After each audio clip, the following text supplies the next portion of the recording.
Hello, my name is Chad, and this is Growing with Chad. I hope that you're having a wonderful day. And if today is a struggle, I hope that you're doing the best you can with it.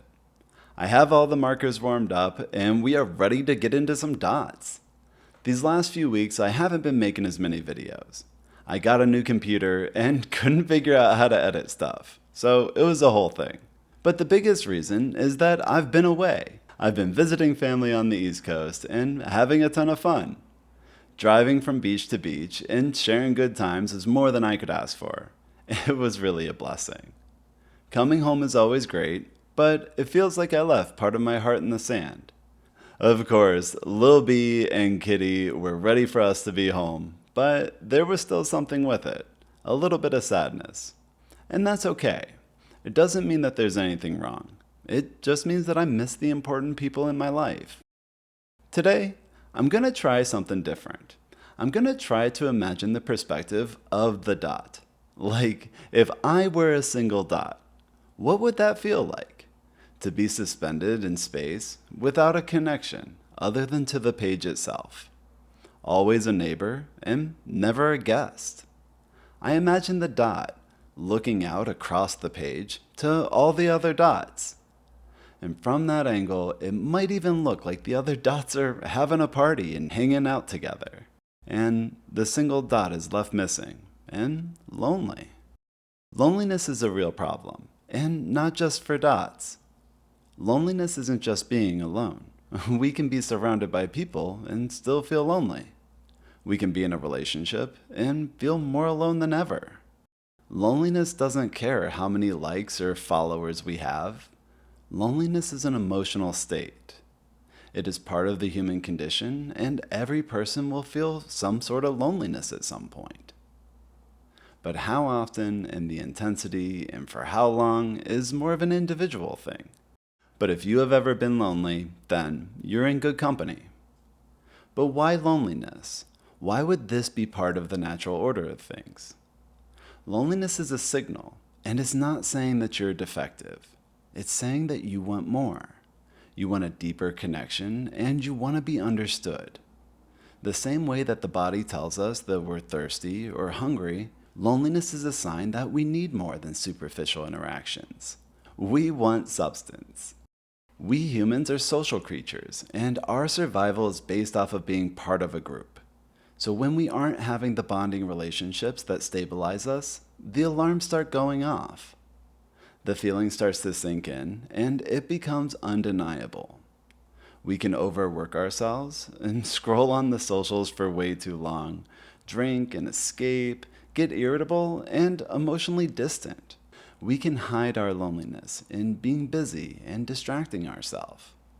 This will continue on until something gives. But loneliness has a function. It can also motivate us to seek connection. We can find relief by having connections, so we notice it, and they're more meaningful. The issue with loneliness is that it feels so bad, and if that goes inward, we rot. If loneliness is seen as a disease of the person, a defect in the character, or an abnormality of the soul, we retreat inward. And that's the last thing that we need. If we take the feeling of loneliness as a sign that something is wrong with us, then it perpetuates the sadness and isolation. Loneliness's siren gets louder and louder the longer it goes unsatisfied. Loneliness becomes a beast that will take over the whole room. It's almost like what would happen if I didn't feed little B for a bit. Well, he might be okay with breakfast not being on time, but dinner too? I'm sure he won't sleep and he'll get me up really early. But if this continues, Little B is not going to be happy, and let it be known in every way he can. Now, he's sweet little innocent B, so he definitely isn't the problem. He's just trying to get fed, and that's not happening, so he's letting me know. But when I feed him and give him lots of love, he settles down and cuddles next to me. That is loneliness. It is loud and pervasive until we find the understanding we are looking for. We often go through our day with very surface level interactions. We put in our headphones so people don't bother us. We try and keep it short and sweet because we have places to be. I somehow turned into Garfield with a go away sign around my neck. We aren't talking face to face, so text messages have to do. Social media shows nice pictures and can give good updates, but it's not the same as being there. We move away from our roots, leaving the communities that fostered us, and now we're orphans to a new set of circumstances. The culture in general tells us to be self-sufficient and that independence is the goal.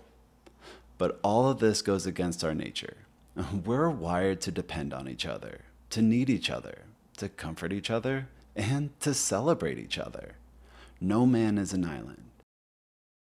Meaningful connections with each other, our communities, and our higher level selves is a requirement for being a person. We are all different, so how that actually looks will look a lot different from one person to the next. But it has to be there. If I'm thirsty enough, I will drink any water. Loneliness makes us seek out connection, and if we go about it the same old ways, we will get the same old answers. A relationship with the goal of avoiding loneliness will not fill the void. It only complicates it.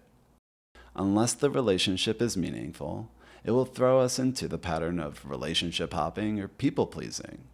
This is where we can get led into the wrong direction. The need to fill the loneliness makes us vulnerable, and we can be swayed against our values.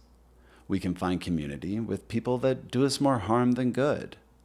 It's not that we've turned bad or are weak. Loneliness puts blinders on us and gives us tunnel vision. Loneliness is an emotional state, so it affects our judgment. And if I'm thirsty enough, I will drink any water.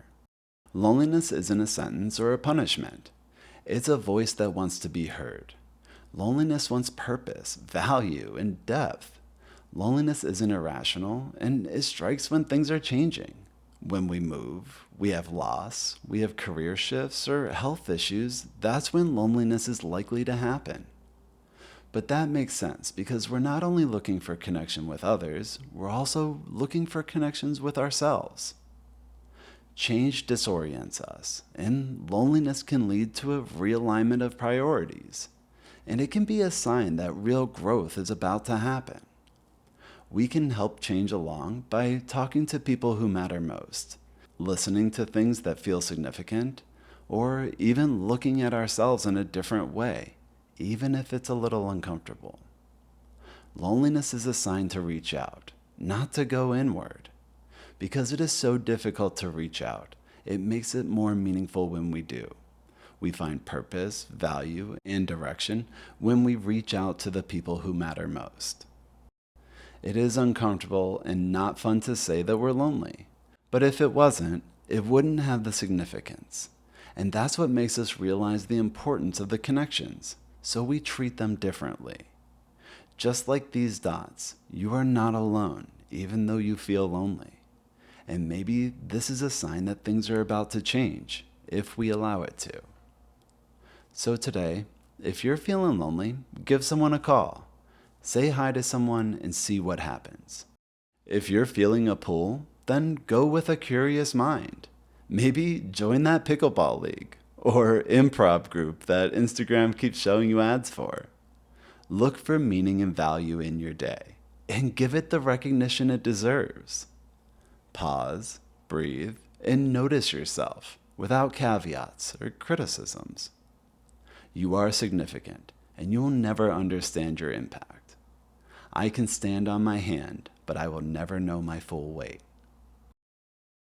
Well, I hope that this was helpful, and if you liked it, please let me know. Thank you.